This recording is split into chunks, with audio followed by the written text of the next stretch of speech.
Hello అందరికీ welcome back to my channel Sitara Firdous. చూస్తున్నారా, ఇవి చిన్నప్పుడు దొరుకుతూ ఉండే మా ముందు షాప్లో దొరుకుతాయండి.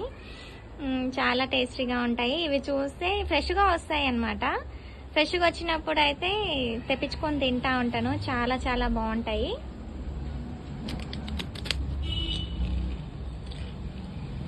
వీడియోస్ నచ్చుతున్నాయా? ప్లీజ్ లైక్ చేయండి, షేర్ చేయండి, సబ్స్క్రైబ్ చేయండి. Thank you so much.